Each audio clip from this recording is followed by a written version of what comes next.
libera que las industrias, y hablemos de las grandes industrias, no son más de 500 industrias aquí en el país, las más grandes, que están en capacidad de hacerlo, se desconecten del sistema nacional interconectado, automáticamente estarían liberando esa capacidad energética que tanto necesita la patria. Estamos hablando que esta gente estaría liberando una cantidad enorme de gigawatts que tranquilamente no solamente cubriría el déficit energético, que es ínfimo, sino que nos quedaría una gran capacidad energética para ponerla en el mercado spot, vendérsela a Perú o a Colombia. Las decisiones que se están tomando son 100% mercantilistas y no con sabiduría. Y aquí lo que se necesita es actuar con sabiduría. El gobierno no tiene en estos momentos gobernanza ni gobernabilidad en las cosas que está en toda la problemática nacional. Y esto preocupa. ¿Por qué? Porque todos los recursos no es de un gobierno, no es de un partido político, ni mucho menos de un líder político. Los recursos del Estado le pertenecen a los 18 millones de ecuatorianos y no puede actuar de esa manera. No les interesa. Por último me dijeron, no, ya estamos negociando con las barcazas. Yo al ministro de Energía en ese entonces, en plena asamblea, le dije, señor, aquí con esto el costo de energía baja a 2 centavos el kilovatio hora, mientras que usted tiene ahí con esa barcaza que no cubre ni el 10% del déficit energético, está gastando más de 15 centavos de dólar el kilovatio hora.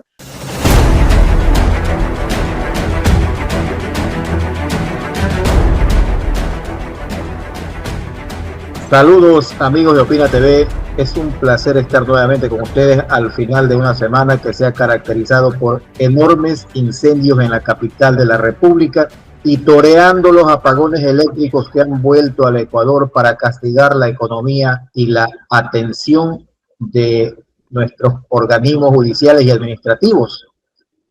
Pero aquí estamos para compartir precisamente uno de estos temas, el de los apagones, con un personaje que además está viviendo la experiencia de ser víctima de nuestro sistema político-administrativo en un área muy sensible para la democracia como es la función electoral encabezada por el Consejo Nacional Electoral.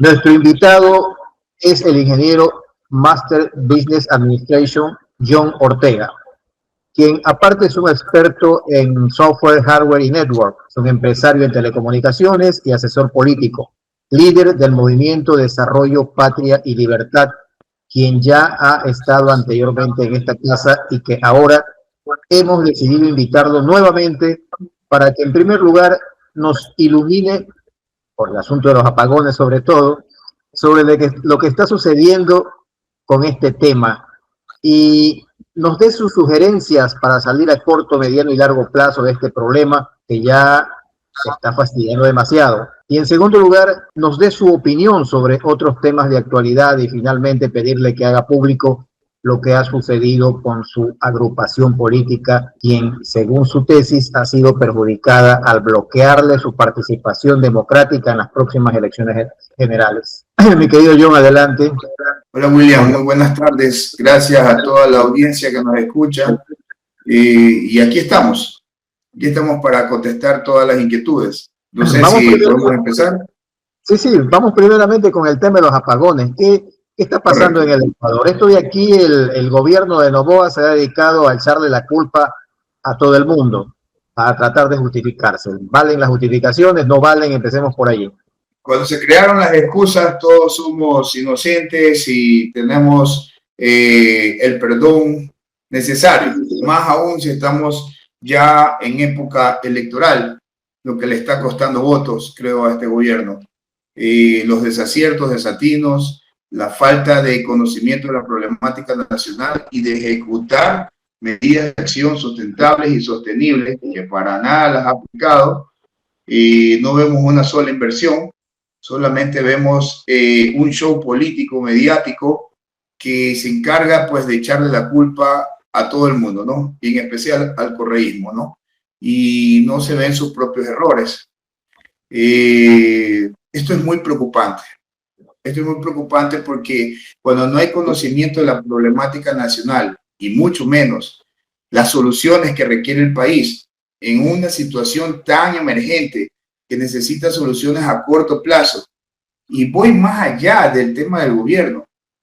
Dime tú si has escuchado a alguno de los precandidatos a la presidencia de la República manifestarse al respecto. Y no digo con críticas, sino con soluciones.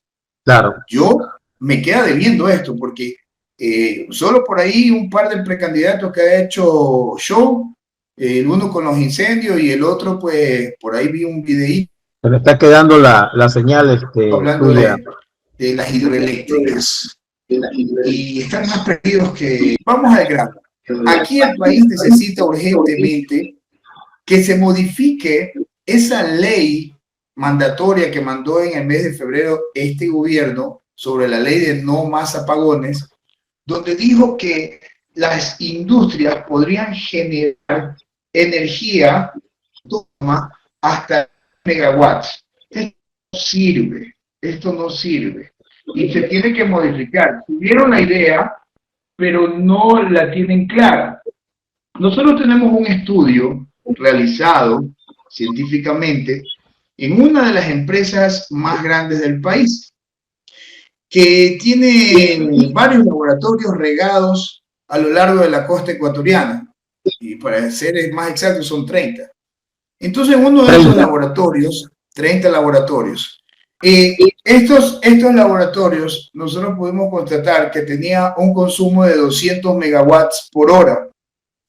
Entonces, en total, si, 30. ¿Perdón? En total, los 30. No, cada uno. Un laboratorio tiene un consumo de 200 megawatts por hora.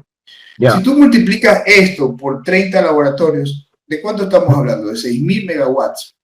6.000 megawatts por hora, que si nosotros lo traducimos a gigas, más o menos estaríamos bordeando los 6 gigawatts. El estiaje, el déficit energético del país es aproximadamente, porque no llega, pero es aproximadamente 1 gigawatt. Si nosotros modificamos el artículo de no más apagones, la ley de no más apagones, creo que es el artículo 15, si no me equivoco, donde se modifica esto y se libera que las industrias, y hablemos de las grandes industrias, no son más de 500 industrias aquí en el país, las más grandes, que están en capacidad de hacerlo, se desconecten del sistema nacional interconectado, automáticamente estarían liberando esa capacidad energética que tanto necesita la patria.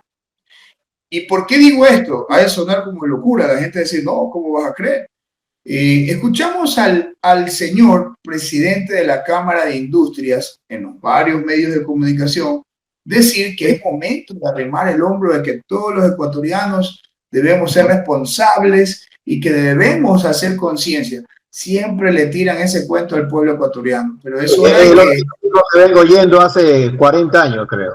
Es hora de que esas palabras sean sinceras, porque si a eso vamos, dicho por él mismo, de una manera muy empática, él estaba hablando de que todas las grandes industrias van a prender sus generadores eléctricos y van a generar la capacidad de energía que ellos puedan hacer para adicionar a la capacidad energética del país, y por ende ellos deben ser merecedores a subsidios a los combustibles y seguir accediendo pues a un costo de energía subsidiado también, que muchos los tienen. Claro, porque esta situación obviamente encarecería sus costos de producción. Al desconectarse del sistema interconectado y prender sus generadores, ellos van a tener más costos. Entonces ahí es donde tendría que intervenir el Estado. Es que diciéndolo de esa forma, como él lo dice, está diciendo algo que es real. La parte que está obviando y no está diciendo es que 100 de las 500 empresas más grandes del país no dependen de generadores eléctricos, sino que ya tienen infraestructura fotovoltaica montada y tienen capacidad autónoma de generar toda su operatividad al 100%. Y esto parece que no lo sabe ni el gobierno, lo tienen ahí y no lo dicen claramente. Si estas 100 empresas, y te estoy haciendo el ejemplo de una sola, que tiene un laboratorio de sus 30 laboratorios que consumen 200 megawatts. Señores, estamos hablando que podría ser un boom energético, porque al desconectarse de estas grandes empresas y liberarlas para que ellas generen su capacidad autónoma, nos estarían liberando. El país está produciendo en un año fiscal más o menos 23,000 gigawatts de capacidad energética en todo un año fiscal. Entonces, estamos hablando que esta gente estaría liberando una cantidad enorme de gigawatts que tranquilamente no solamente cubriría el déficit energético, que es ínfimo, sino que nos quedaría una gran capacidad energética para ponerla en el mercado spot, vendérsela a Perú o a Colombia, tal como nos las venden a nosotros entre 30 y 50 centavos de dólar el kilovatio hora. Hay que tener claro que un gigawatt tiene 1024 megawatts, un megawatt tiene 1024 kilowatts. Entonces, basados en estas equivalencias, sería un dineral, un recurso importantísimo que entraría al Estado, y los señores que le permitiría pues cubrir con ventaja ese subsidio que le va a la vez a dar. O sea, me parece que es una ruedita mágica en la cual puedes poner tu aporte aquí, y al final es el ganar, ¿verdad? William, ganan y ganan todos. Ganan todos. ¿Por qué? Te lo voy a explicar. Porque sencillamente, primero, al liberar los señores esta capacidad energética que solamente se la puede hacer por decisión gubernamental, decisión política. ¿Quién es el jefe de SELEC? El gobierno. ¿Quién es el que manda a SELEC? Porque SELEC es el que tiene que ordenar este cambio. Y esto pues en la ley de energía, esto lo hace el gobierno. O sea, es decisión 100% gubernamental. ¿Que puede apoyar la Asamblea Nacional? Correcto, para darle más formalidad y patriotismo a este acto. Pero en el momento que se libera esto, señores, yo creo que se están olvidando que la economía nacional está compuesta por el 90% de las pymes, que son los que están pagando los platos rotos con los apagones. Y hay una depresión económica y una reducción del PIB bárbaro. La base económica del Ecuador son las pymes, los emprendimientos, los negocios familiares. Y creo que esto no se ha entendido. Solamente el 10% de la economía la generan las grandes industrias. Entonces, partiendo de esa premisa, mi compromiso como gobierno nacional debe ser con las grandes mayorías y no con las minorías, pues. Entonces, es momento, como dijo el presidente de la Cámara de Industria, de arrimar el hombro verdaderamente, y esta vez le toca a ellos. Y no estar pidiendo más subsidios y más dádivas que tiene que reconocer el gobierno porque van a generar más capacidad energética prendiendo generadores eléctricos. No, que los tengan apagados, que se desconecten y que prendan su capacidad fotovoltaica. Ahí está el tema. No, que no tienen capacidad. Una cosa importantísima que hay que dejar claro es de que esto no encarecería los productos para el consumidor final en ninguno de los casos, en ninguna de las industrias. Para nada, porque si tú prendes generadores eléctricos con uso de combustible, el costo del kilovatio hora te bordea entre 14 y 15 centavos, lo cual es altísimo. Si nosotros seguimos dándole a esta gente energía subsidiada por parte del gobierno, porque no es que sale gratis, el gobierno paga la diferencia del costo de kilovatio hora a SELEC, si es que le da subsidiado, que es lo que está pasando con estas grandes industrias, que muchas de ellas pagan 5 centavos de dólar el kilovatio hora. Pero si ellos ya se liberan, que están dando este aliciente a todo el pueblo nacional, ¿perdón? Es que se quedó nuevamente la voz. ¿Cuánto están pagando, me decías? 5 centavos de dólar el kilovatio hora, cuando tienen subsidiados.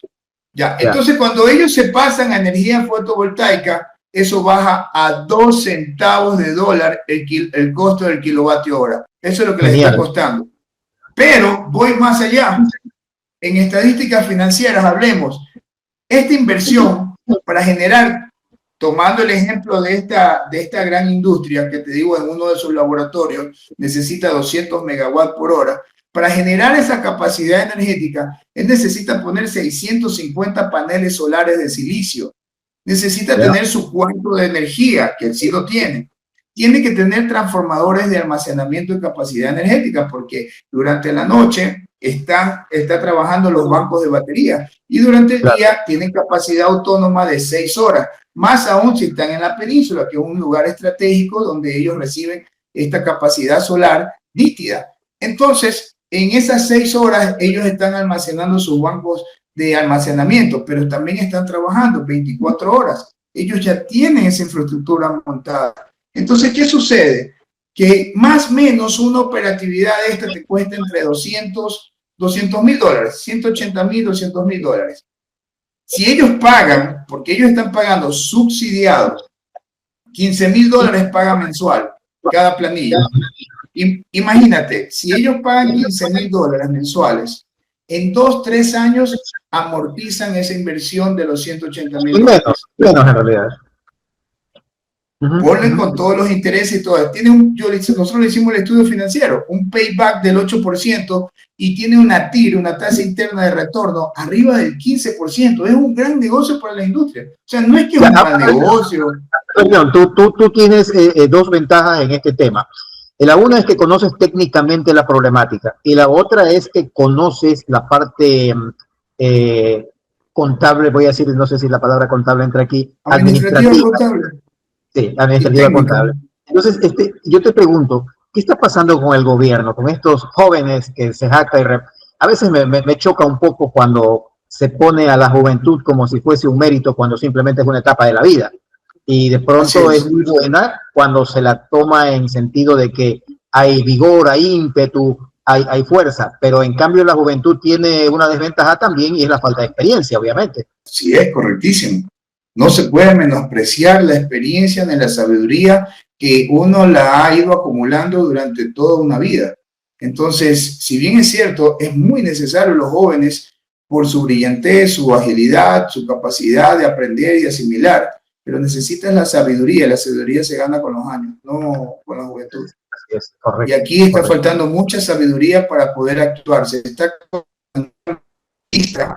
Las decisiones que se están tomando son 100% mercantilistas y no con sabiduría. Y aquí lo que se necesita es actuar con sabiduría. El gobierno no tiene en estos momentos gobernanza ni gobernabilidad en las cosas que está en toda la problemática nacional, y esto preocupa. ¿Por qué? Porque todos los recursos no es de un gobierno, no es de un partido político, ni mucho menos de un líder político. Los recursos del Estado le pertenecen a los 18 millones de ecuatorianos y no puede actuar de esa manera. Lo dice claramente la Constitución, que si tú le presentas un proyecto que es de interés nacional con solución sustentable y sostenible, el gobierno tiene la obligación de contestar, por lo menos, de por qué no implementar o por qué sí. Y aquí nosotros venimos ya más de un año intentando obtener una respuesta. Yo estuve en el mes de febrero, incluso en la asamblea, hablando con los asambleístas de ADN que ofrecieron hablar directamente con el gobierno, con el presidente, para que me dé audiencia y que pueda explicar la situación hasta el día de hoy. Entonces, no les interesa. Por último me dijeron, no, ya estamos negociando con las barcazas. Yo al ministro de Energía en ese entonces, en plena asamblea, le dije, señor, aquí con esto el costo de energía baja a 2 centavos el kilovatio hora, mientras que usted tiene ahí con esa barcaza que no cubre ni el 10% del déficit energético, está gastando más de 15 centavos de dólar el kilovatio hora. Pero entonces, ahí entra la pregunta tocante a la malicia que puede haber detrás, más bien, porque ¿qué interés podría haber si negocio con las barcazas?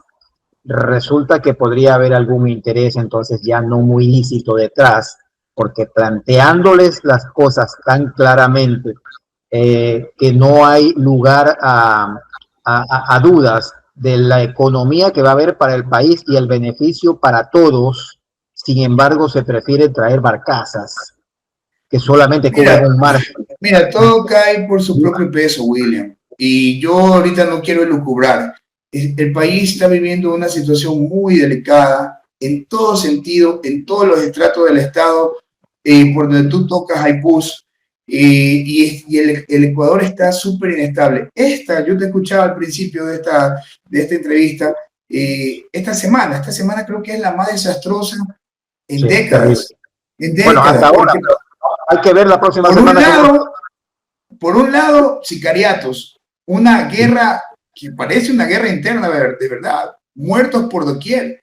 Si miras a la derecha, te encuentras con 11 horas de apagones, o sea, total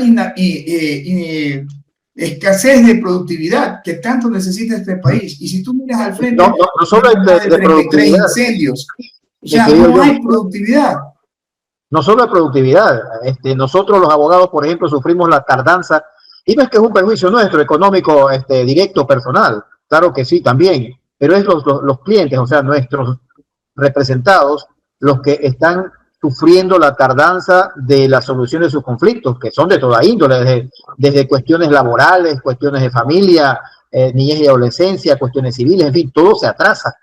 Las audiencias se ponen de 6 meses en 6 meses. O sea, es terrible. Así es. Todo el país está y por eso te digo, esto es terrible y el país no aguanta más de este tipo de situación. Entonces, en aras de esta situación, es que yo trato de apelar a la cordura, a la sensatez de todos los involucrados, los que tienen el poder en este momento para tomar decisiones claves. Y esta es una decisión que tiene base científica, administrativa, financiera, operativa, muy independientemente de toda la problemática del sector hidroeléctrico, que para poder solucionar el problema hidroeléctrico y de capacidad de energía que tiene el país en general, William, esto es un problema complejo, que no lo vas a solucionar de la noche a la mañana, que en el mejor de los casos las soluciones vienen a mediano y largo plazo.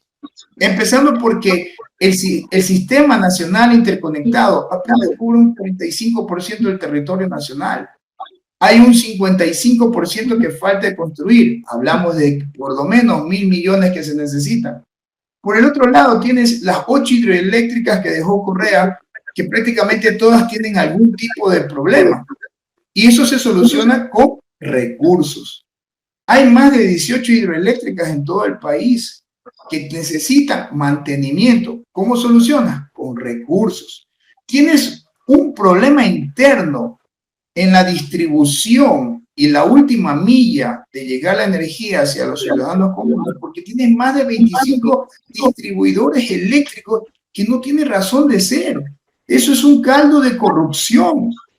Por ejemplo, un ecuatoriano en Manabí le sale la planilla y le te dice que tienes que pagar de tasa de alumbrado eléctrico $27, cuando eso es anticonstitucional, cobrar por tasa de alumbrado eléctrico, por los postes.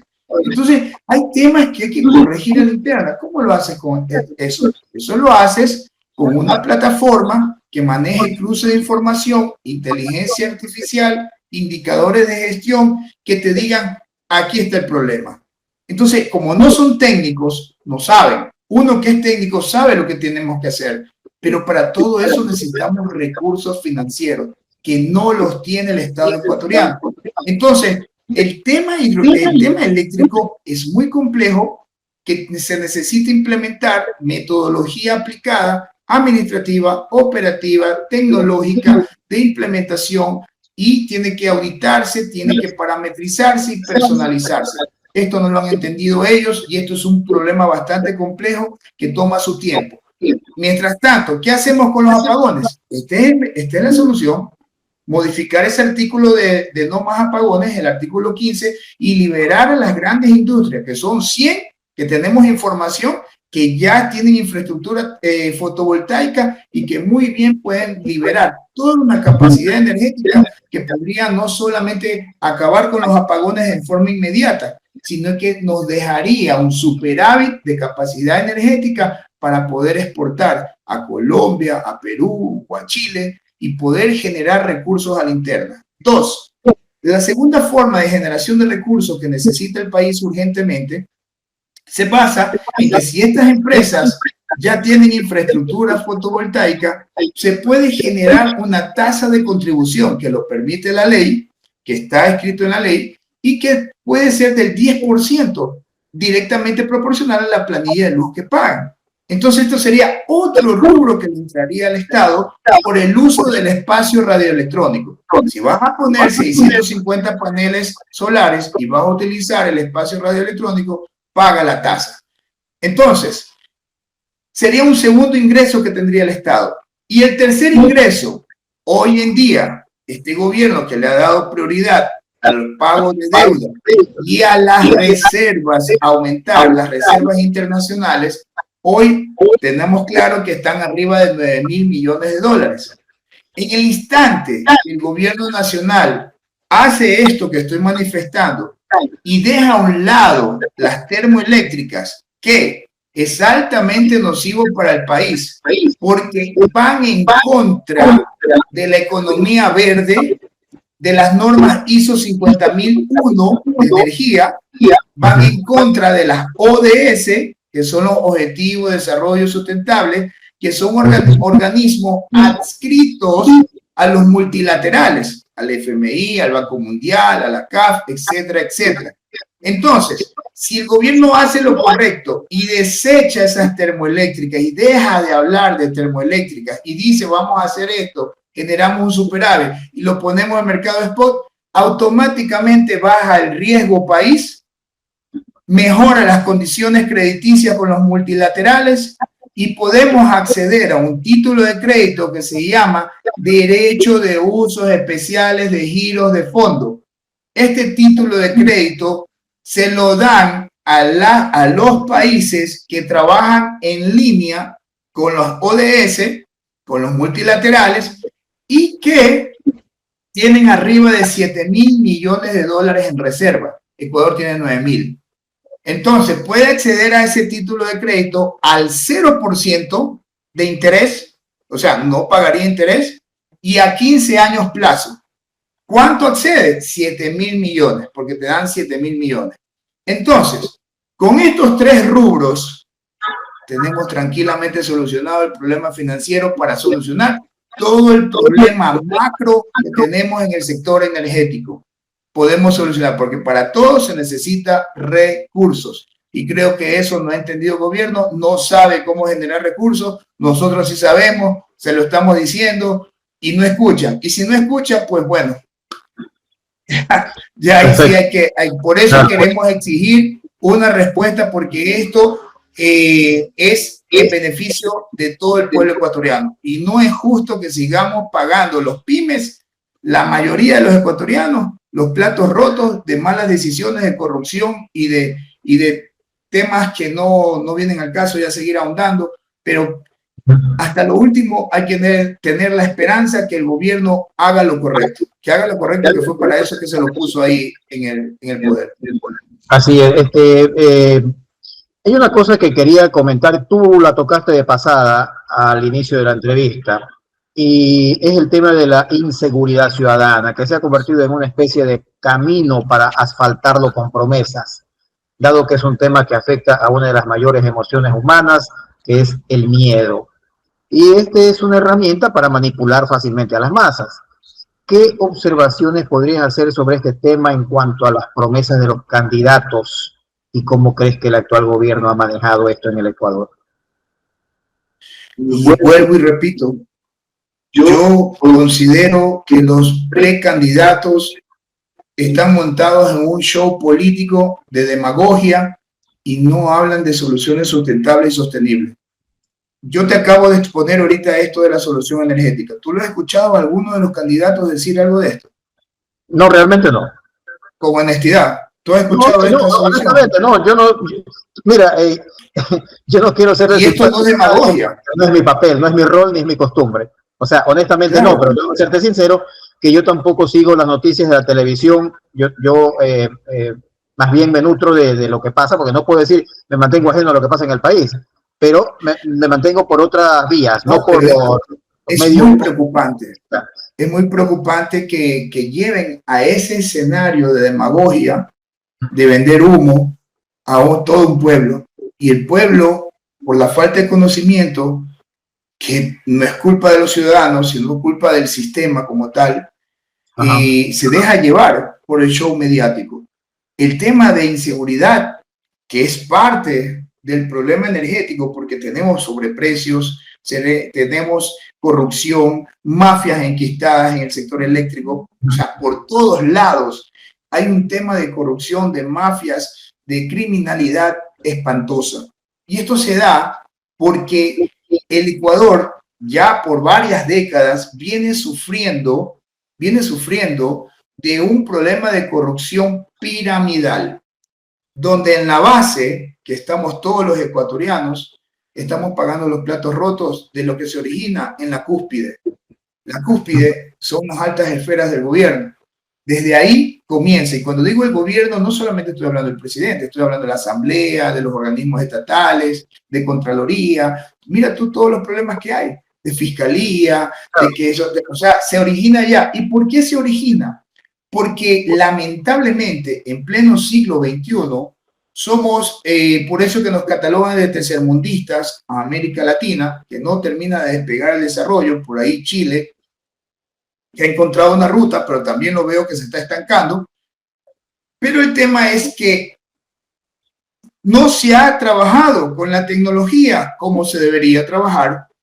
¿A qué me refiero? A que nosotros deberíamos tener un modelo de gestión central de gobierno totalmente actualizado, automatizado, que generar indicadores de gestión para poder tomar decisiones fundamentales. Un ejemplo, si yo genero como presidente de la República, con mi ministro de Finanzas, ordeno que vamos a destinar del PGE 3.500 millones de dólares para Petrocomercial, para que haga toda la labor de un año en importación de insumos y derivados para la generación de combustible, y le destino ese rubro, entonces nosotros tenemos la trazabilidad electrónica y el seguimiento de estas pistas de auditoría correcto. Pasa por el PGE, el Presidencia, Finanzas, va al Banco Central, el Banco Central genera las pistas de auditoría a Petrocomercial, recibe a través del banco y recibieron los fondos. Pero hasta ahí llegó. Y el backend, el retorno, ¿qué pasó? Ahí se pierde. Y eso pasa en todo el estado ecuatoriano. Por eso que hablamos de un déficit que no alcanza la plata, cuando 36.000 millones de dólares de presupuesto general del Estado, en el tamaño del Ecuador, su tamaño geográfico, debería alcanzar y hasta sobrar la plata para poder hacer todas las obras que se requieren, pero no hay el retorno, porque tú vas y le dices a Petrocomercial, señor, deme los balances, deme los asientos contables, deme las pistas de auditoría de lo que hizo con esos recursos. No te dan es PowerPoint, te dan Excel, y manejan a mano y te dicen, sí, hemos importado tal cosa, pero no te dan los asientos contables, ni los registros, ni la trazabilidad electrónica. Allí estamos, por eso tenemos enquistado mafias en estos sectores. Quiero invitarte a comentar lo siguiente. Hace un momento tú hablaste de temas de capacidad de que el Ecuador reciba mayores posibilidades de préstamos. A ver, la frase concreta no la recuerdo, pero más o menos he entendido de esa manera. Yo vi recientemente, hace menos de una semana, no un comentario, sino unas declaraciones de Nayib Bukele, presidente de El Salvador, que muy entusiasmado daba a conocer a la opinión pública, no solamente de El Salvador, sino a la opinión pública mundial, porque hoy en día tenemos que hablar en esos términos, de que El Salvador había pagado toda su deuda externa y que no iban a prestar más. Y hay una frase que él siempre ha dicho, y es de que cuando no se roba, la plata alcanza. El Ecuador, cuando Rafael Correa tomó el gobierno, creo que había una deuda de alrededor de 14.000 millones, por ahí más o menos. De acuerdo a las cifras oficiales, no las que dicen quienes están en contra de Correa, que le echan la culpa de todo, y entre paréntesis, ojo, que yo no estoy defendiendo a Correa para nada, sino que simplemente creo que, en primer lugar, el derecho de decir lo que pienso, y además el deber de decir las cosas con objetividad, sin cargarle lo que no es culpa de él, ni tampoco exonerarlo de lo que sí es culpa de él. Entonces, supuestamente dejó el país con alrededor de unos 60.000 millones de dólares o un poquito más de deuda externa. Ahora, el gobierno que entró, el de Lenín Moreno, siguió endeudándose más. Luego el gobierno de Lasso, más. Y el gobierno de Daniel Noboa, más. Es decir, la deuda crece, crece, crece imparable. Y hay un problema con la deuda. La deuda, lo que tú prestas se tiene que pagar. Pues, o sea, no es que no me están regalando la plata, tengo que pagarla. Y el tema es que seguimos en esa cuestión, en una especie de espiral, subiendo más en nuestras obligaciones, que son obligaciones, y sin embargo no hay una fórmula para parar eso, para convertir esa deuda en recursos que puedan a la vez después no solamente pagar de esa deuda, sino también invertir para que el país siga creciendo. Correcto. ¿Cómo ves esa situación? ¿Qué comentarios desde tu perspectiva tienes? Cuando un país está correctamente administrado, generando al máximo toda su productividad, no tiene necesidad de hacer préstamos. Tú prestas por dos opciones. La una, para cubrir déficit o cubrir deudas, y la otra es para invertir. Si tú vas a cobrar, si tú vas a prestar deuda, vas a adquirir deuda para cubrir déficit o cubrir deudas, estás mal. Eso no, el país no puede seguir en esa línea. Pero si tú vas a prestar para invertir, como el caso que te dije, al 0%, pues tienes que invertirlo correctamente y sacarle el máximo provecho. ¿Por qué? Porque si nosotros logramos poner en orden todas las finanzas y logramos erradicar la corrupción enquistada en el gobierno, que es el caldo de cultivo de todos los males que vive el país, entonces si logramos hacer esto correctamente, como en la aplicación correcta de la tecnología, pues vamos a poder obtener los recursos necesarios para aumentar el PIB, bajar automáticamente el riesgo país, mejorar las condiciones con los multilaterales en todo sentido, pero principalmente recuperar lo perdido con carácter retroactivo. Sabemos cómo hacerlo. Esto se puede hacer. Negociaciones con el uso de las frecuencias de telecomunicaciones. Desde el 2003 hasta la fecha hay un perjuicio al Estado ecuatoriano arriba de los 14.000 millones de dólares y nadie habla de esto. Fuga de capitales. Ha habido más de 70.000 millones en fuga de capitales y nadie dice nada de esto. Tenemos nosotros temas de fuga de recursos. Hablemos del tema de combustible. Hay una fuga arriba de más de 30.000 millones de dólares que está en manos de las mafias, de los contrabandistas, de la guerrilla, que hacen pues y fabrican droga de altísima calidad con nafta pura, que es lo que se están llevando. Más de 200 laboratorios productores de droga en frontera. Entonces, todas estas cosas, si nosotros logramos poner en orden y sabemos cómo hacerlo, pues lógicamente que vamos a recuperar todos los recursos necesarios y no habrá necesidad de prestar ni endeudar al país. Esa deuda que actualmente tenemos tiene que ser renegociada al 100%.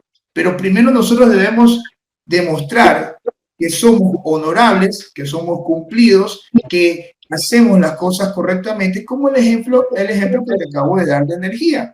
Si nosotros hacemos esto, que es administrativo y que es poner en su sitio a las grandes industrias y quitarlas del sistema nacional interconectado, ante los multilaterales estamos dando una imagen de administración eficaz, totalmente eficiente y eficaz. O sea, esto nos va a abrir las puertas, entonces nos va a mejorar y nos va a dar una buena imagen a nivel internacional porque comenzamos a hacer las cosas en forma correcta y a poner la casa en orden, que es lo que no está pasando, porque se están priorizando negocios, beneficios a grupos de poder y no se está pensando en función del país. Entonces, por ahí va el tema. John, permíteme una observación también, para que tú la desarrolles. El tema de la deuda, de las deudas, porque son varios los acreedores, nos lleva a tenedores de deuda, los tenedores de deuda, efectivamente. Mira, nos lleva a nosotros y con el precio, a eso que me refiero. Sí, perdón, escúchame. El tema al que quiero llegar es de que estos compromisos, estas obligaciones que tenemos, nos ubican en un lugar a donde nosotros tenemos que obedecer o tenemos que allanarnos, dicho en otras palabras, a lo que dictamina el Fondo Monetario Internacional y otros órganos crediticios, que muchas veces no son lo que nos conviene verdaderamente, es lo que le conviene a ellos. Es como si una persona cualquiera viene y le presta plata a su compadre y el compadre dice, bueno, está bien, yo te voy a prestar, pero mira, tú tienes que, en función de eso, prestarme tu carro todos los fines de semana para pasear a mi familia, tienes que hacer tal y cual cosa, que no es lo que nos conviene a nosotros, pero estamos, como le debemos plata, estamos obligados a allanarnos esas situaciones, ¿no? El ejemplo es muy criollo, muy básico, pero creo que el objetivo principal se cumple. Entendible. Entienda. Es entendible. Mira, el Fondo Monetario Internacional, el Banco Mundial, la CAF y todos los multilaterales son instituciones financieras y no beneficencias. Eso hay que entenderlo. Como cualquier banco, ellos van a imponer sus condiciones. Por eso es que yo te digo, hay que ser y parecer. Nosotros tenemos que cambiar la imagen internacional que estamos proyectando de ineficientes, ineficaces, ineptos, por decirlo menos, en toda la problemática nacional. Entonces, somos el hazmerreír a nivel internacional, porque tenemos un comportamiento muy vago tributario, muy vago de empresarial, de finanzas. Entonces, esa imagen es la que hay que cambiar. Entonces, si hacemos lo que yo te estoy manifestando ahorita en el tema energético, si recuperamos esos 30.000 millones de dólares que se están fugando en combustible, si recuperamos técnicamente la fuga de capitales, ¿qué va a suceder? Vamos a tener una imagen respetable, vamos a tener otras condiciones de poder dialogar y poder enfrentar todo lo que está sucediendo. Primero que vamos a tener recursos frescos generados. Acuérdate que esta es una economía de moneda dura, nosotros no producimos dinero, lo importamos. Entonces, si nosotros a través de estas medidas excepcionales, pero muy sustentables y sostenibles, recuperamos divisas y recuperamos fuentes de ingresos y no solamente dependemos de las exportaciones ni de las remesas, sino que ya aumentamos acá otros recursos, vamos a dar una imagen de seriedad, de sostenibilidad y las condiciones van a tratar, porque ellos van a ser los interesados y ya no nosotros estar atrás de ellos para un préstamo, sino que ellos solitos nos van a buscar y nos van a plantear mejoras crediticias. Y es la oportunidad para renegociar deuda, porque, por ejemplo, esa deuda con China, esa garantía de los 360 millones de barriles de petróleo, no tiene razón de ser. Ya ha pasado el tiempo necesario para que se libere esa garantía y nosotros necesitamos esos barriles de petróleo, ponerlos en el mercado de spot y venderlos. Ellos lo tienen a $25 cuando lo podemos colocar en $70. Ese diferencial lo necesita el país. Entonces, ¿qué harías tú si en estos momentos fueses el primer mandatario? Y ojo, quiero aclarar esta parte, porque la gente tiene la mala costumbre de creer que el primer mandatario es una especie de rey o de monarca, y el primer mandatario es el primer empleado de los ecuatorianos. Que se tenga bien claro eso, porque los mandantes somos nosotros.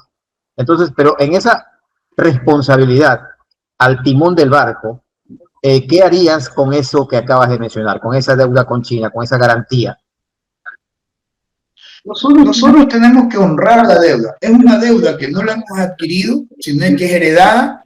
Si estuvo mal hecha, ahí viene el arte de negociar. Por eso te digo, debemos ser y parecer. Por eso es importante poner la casa en orden.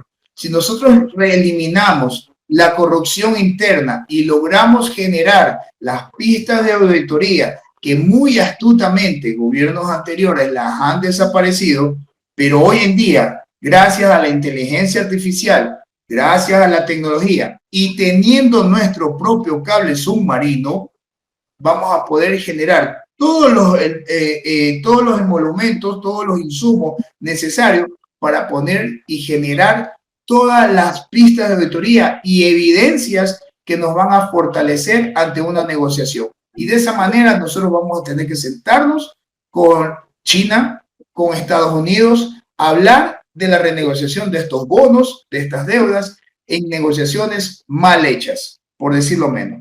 Pero nosotros tenemos que comenzar a renegociar y bajar esa deuda de manera inmediata. Pero este es el mecanismo. Pero para poderlo lograr, tenemos que poner la casa en orden y generar recursos. Demostrarle a las entidades internacionales que aquí sí hay cerebros que conocemos de finanzas y que somos muy ágiles y astutos para poderla generar en buena lid. Entonces, ahí ellos van a tener confianza y garantía de que somos un país que sabemos cómo generar recursos a pesar de no tener moneda propia. Y esto es muy importante. Entonces, okay, John, sí, perdona que te interrumpa, el tiempo se nos está agotando, parece mentira, pero vuela el tiempo. Parece que tuviera alas. Y quiero volver al tema de Bukele. ¿Cuáles han sido los aciertos de Bukele en este campo? No quiero entrar en el campo de la seguridad y todo eso, que son complementarios. A mí me parece fantástico el hecho de que un país tan pequeño como El Salvador, de hecho más pequeño que el nuestro, haya logrado pagar toda su deuda y además el ofrecimiento de no endeudarse más, lo cual le da una libertad pero tremenda para poder negociar, para poder hacer lo que sea bajo las conveniencias de los salvadoreños, no de los norteamericanos, no de los chinos, no de los rusos, de nadie. Porque esto no es una cuestión de fanatizarse, porque desgraciadamente en el Ecuador se utiliza la palabra muy simpática que dicen polarizado. Para mí el país no es que está polarizado, está fanatizado. Eso sí es grave, porque me parece que es hasta una enfermedad mental. El fanático no es una persona sana y no somos, estamos enfermos realmente. Solo miramos para un lado o para el otro y no miramos de frente, mucho menos hacia arriba que está Dios. Entonces, ¿cuáles han sido los aciertos de... quiero una crítica muy sincera, y crítica significa no necesariamente que sea destructiva, puede ser constructiva también, de qué ha hecho bien El Salvador. ¿Puedes ayudarnos con eso un poco? Bueno, sí, como ya lo he manifestado en otras ocasiones, primero que la realidad de El Salvador es muy distinta a la ecuatoriana.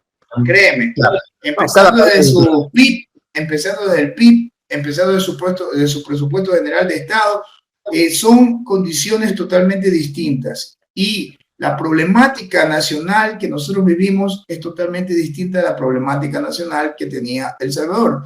Y yo lo único que puedo decir es que lo felicito porque ha hecho lo que tenía que hacer a costa y a riesgo de que eso le pueda reventar en la cara en algún momento si ha habido o ha existido violaciones a los derechos humanos, que son cosas que no las tengo muy claras y no puedo opinar sobre eso, y espero que no sea el caso, pero es lo único que yo podría ver que le podría, por donde le podrían entrar, ¿no? Porque de ahí él financieramente, administrativamente, a nivel de las instituciones del Estado, ha logrado sanear lo que estamos ahorita en estos momentos de manera generalizada proponiendo, que también tenemos que generalizar. Tenemos algo en común. En común es que en los dos países las mafias, la corrupción ha estado enquistada en todos los estamentos del Estado. En eso nos parecemos. Pero cómo se ha llegado a eso, el mecanismo por el cual se ha llegado a eso son totalmente distintos. Entonces, a eso es que yo quiero llegar. Entonces, lo que le ha actuado allá a Bukele le ha funcionado y gracias a Dios, porque creo que es un hombre creyente, está haciendo las cosas delante de Dios y eso es muy bueno. Y yo espero pues, que Dios lo bendiga y que lo siga llevando adelante. Excelente, eso te iba a preguntar porque una característica de él que no ha ocultado en ningún momento es de orar a Dios, de pedir a Dios guía y de circunscribirse a la voluntad de él, no a la voluntad de ningún hombre, de ningún humano, no tirarse a la izquierda ni a la derecha. Por eso ha cosechado muchos enemigos. Tú has visto que desde la extrema izquierda hasta la extrema derecha lo critican, porque claro, es un mal ejemplo, ¿no? Entre comillas, un mal ejemplo. Ha estado peleando con el mismo diablo, hombres tatuados, tú sabes lo que significa tatuarse, y allá y aquí también se está instaurando como que si es el que no se tatúa no está en nada, pero tiene bastante, es un sacrilegio muy grande delante de Dios este tipo de cosas, pero bueno, no quiero entrar en el tema religioso, pero creo que él está haciendo todo realmente correcto y delante de Dios espero pues que Dios lo bendiga sinceramente, y los que creemos y tenemos la fe cristiana, nos alegramos por eso, porque por lo menos no todo es malo. Si hay líderes que confían y ponen a Dios por delante, y eso es muy importante, y eso le falta a este país. Que se merece Dios en la Constitución.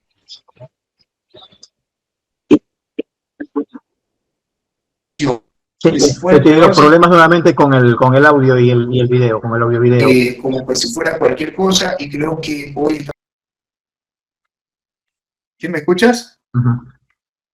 Sí, te escuché lo último, ya se restableció. Hay momentos en que algo pasa. Bueno, son las conexiones. Quiero preguntarte, John, obviamente un gobierno no lo hace una persona. A veces la gente comete el error de decir el gobierno, refiriéndose a un individuo en sí.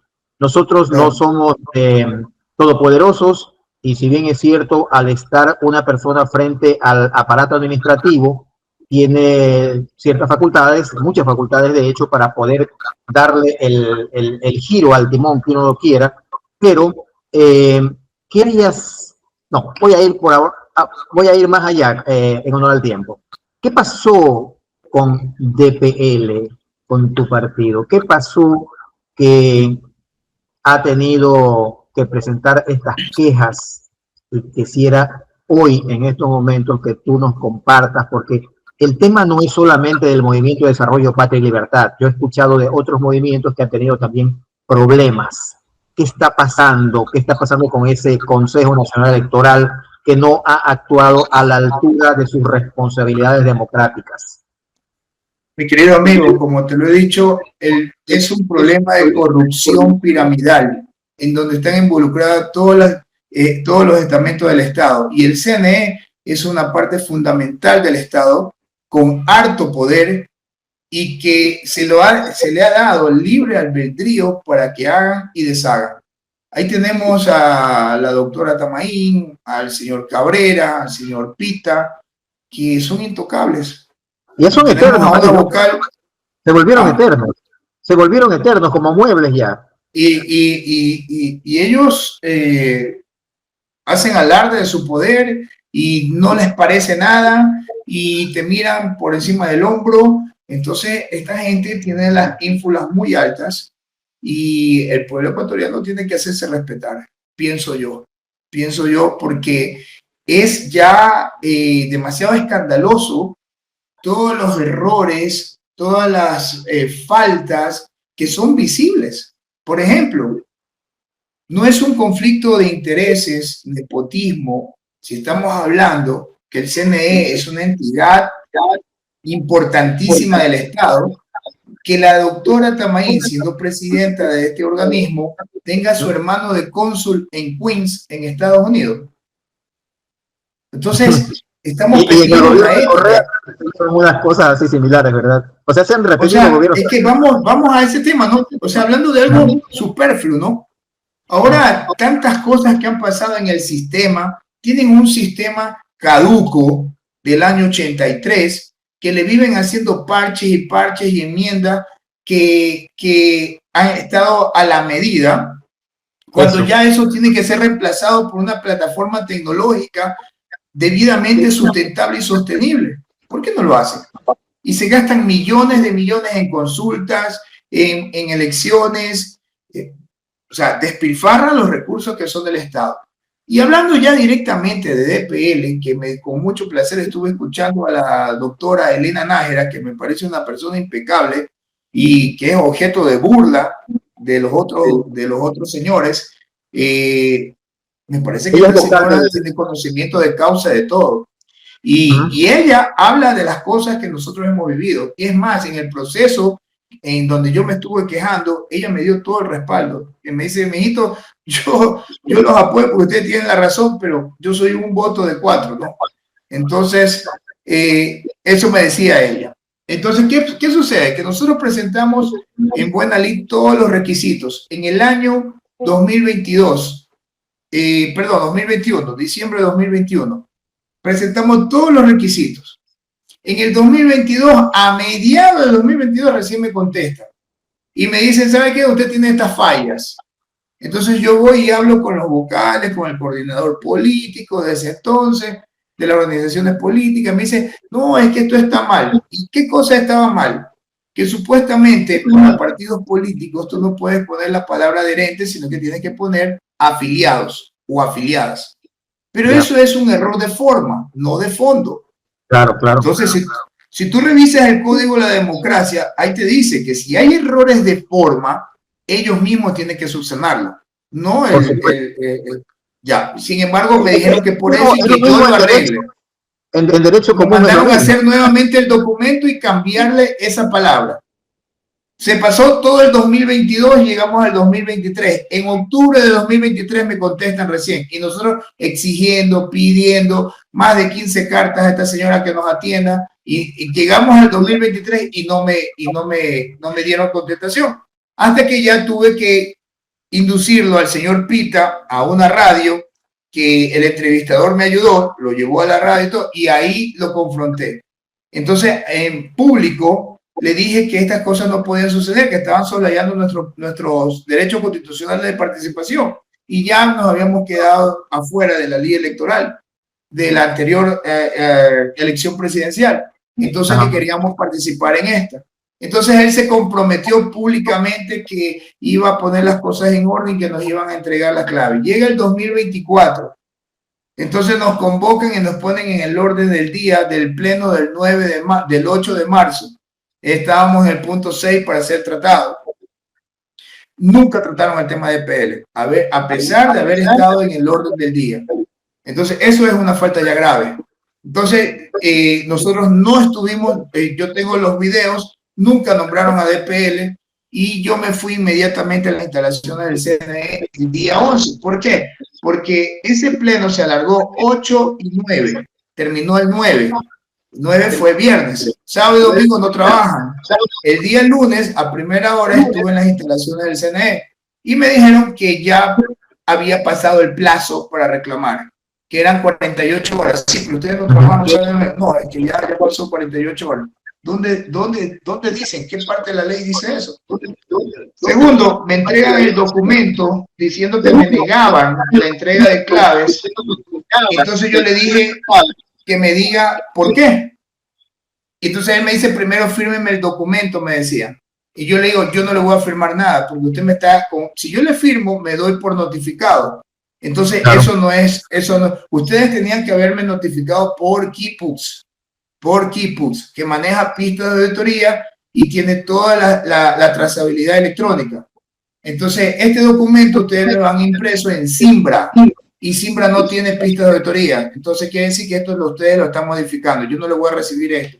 Entonces, ahí el secretario general me lleva a su despacho y se compromete conmigo a que dentro de esa semana, el día viernes, nos iban a entregar las claves, pero que desista de la impugnación, porque ya había metido el escrito impugnando y reclamando todas estas anomalías. Entonces me dice, designa la impugnación que yo me comprometo con usted, que el día viernes le entregó las claves en el siguiente día. Eso fue en marzo.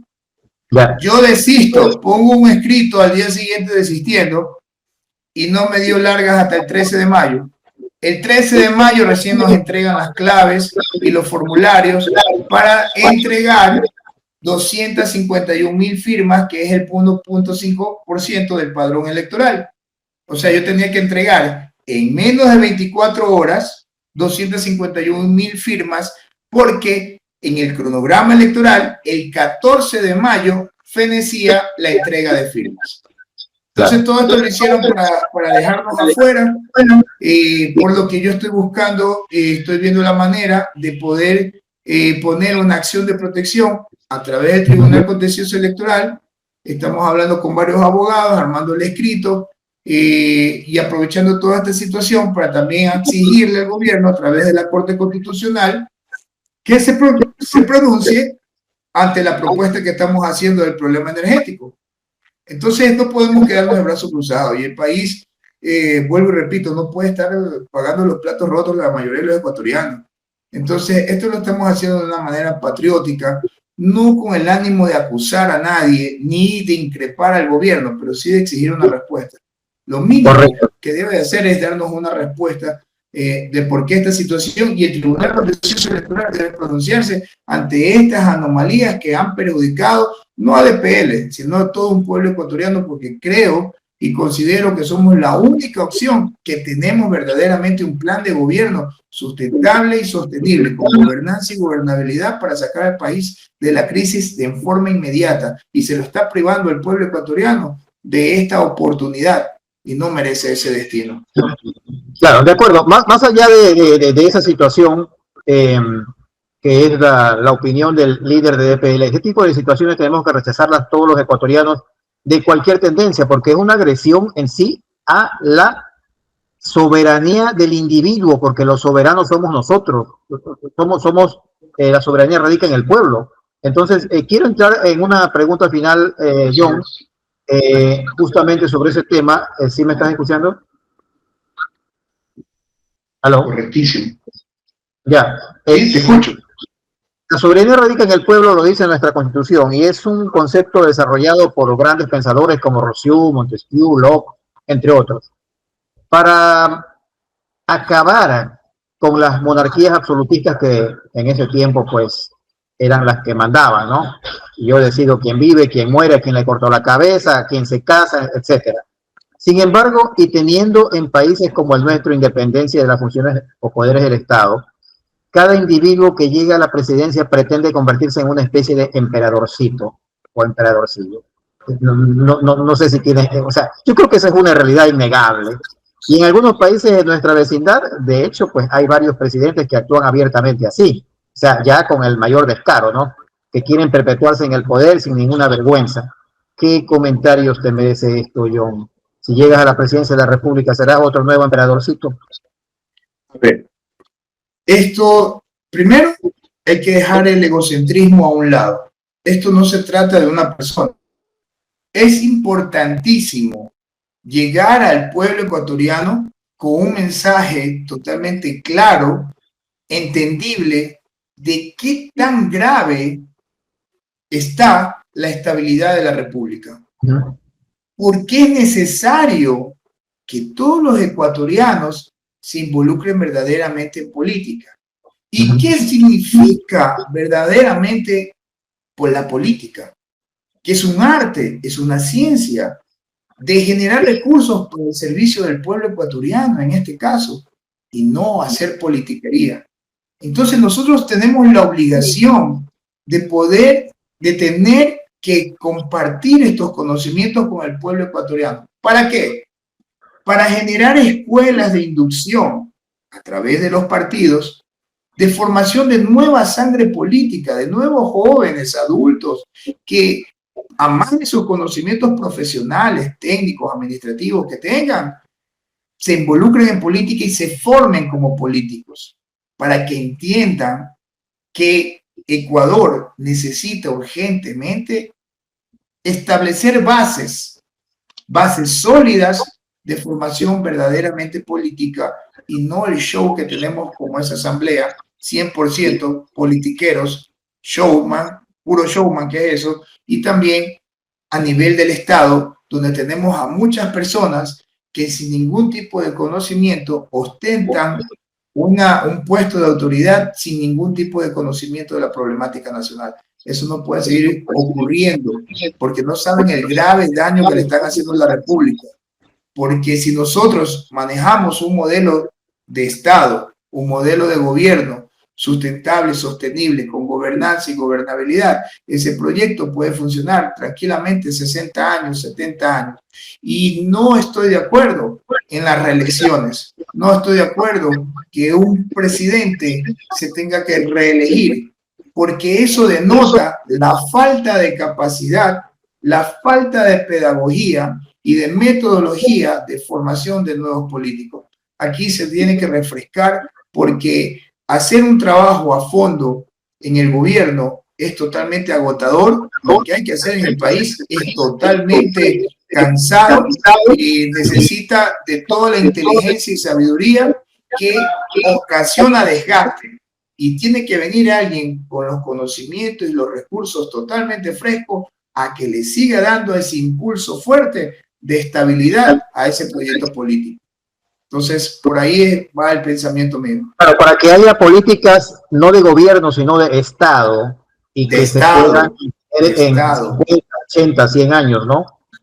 Así es, así es. Y eso se debe entender. Por eso es que digo que hay que dejar el egocentrismo, hay que dejar los intereses personales, que no cabe, no cabe. Esto tiene que ser algo por el prójimo. Si verdaderamente amamos al prójimo, amamos nuestra nación, tenemos que desprendernos de muchas cosas y hacer lo correcto, porque la situación que vive el país es muy crítica y muy peligrosa. Y esto es un reflejo de lo que está viviendo el mundo entero. Estamos al vilo de una guerra mundial. Estamos al vilo de que los que ostentan el poder a nivel mundial no saben cómo mantener una hegemonía sometiendo a los pueblos. Entonces, nosotros somos un reflejo de lo que está pasando en el mundo entero. Entonces, tenemos que tomar el control a la interna primero, para luego ser ejemplo y luz para el mundo entero. De acuerdo. John, tus palabras finales, y si hay algo más que desees complementar sobre lo que hemos conversado o adicionar por considerarlo de gran importancia, por favor. Agradecerte por el espacio que me has dado. Vamos a hacer una rueda de prensa en los próximos días. Estamos convocando a todos los medios para que darle fuerza a esto y poder obtener las respuestas que estamos buscando y presentarlo de la mejor forma posible para que el gobierno no nos vea como un enemigo, sino simplemente una exhortación a que haga lo correcto. Es lo que estamos tratando de hacer, porque nos preocupa es el bienestar de los ecuatorianos, no de un partido político o de una tendencia, y que se tiene que transparentar y hacer justicia. Eso, y contar con tu apoyo para que nos ayudes también en esto que estamos tratando de introducir, estas acciones de protección. Gracias, mi querido John. En realidad yo soy quien te agradezco por la gentileza de darnos de tu tiempo, de compartir cosas importantes que a todos nos interesan, más allá de cualquier partidismo, más allá de cualquier simpatía, está el compromiso de todo ser humano, todo hombre y mujer de bien, de buscar el bienestar colectivo, el bienestar de todos. Si yo estoy bien, tú estás bien, nuestra familia está bien, y nuestra familia, más allá, lo que es todo el pueblo ecuatoriano, puede estar bien. Ha estado con nosotros el ingeniero John Ortega, el líder del Movimiento de Desarrollo Patria y Libertad, para comentarnos cosas relacionadas con la problemática nacional, particularmente el tema del apagón, que le hemos dado una especial cobertura, y esperemos pues de que todas las propuestas que ha hecho John en algún momento puedan ser escuchadas por el bien de todos, porque esto no es una cuestión de este gobierno, del que venga, sino del bienestar para la familia ecuatoriana. Y luego hemos hablado del inmenso problema que tiene ahorita, que no ha podido participar en estos comicios, y bueno, las denuncias se harán. Deseamos suerte en este tema, porque asimismo es de interés y para todos, no solamente para DPL, sino para la democracia de nuestro país. John, un abrazo, mi agradecimiento nuevamente para ti, y que Dios te bendiga, te ilumine y te conserve en salud. De igual manera, que Dios te bendiga y que bendiga al pueblo ecuatoriano, que tanto lo necesita. Amén, que así sea. Hasta pronto.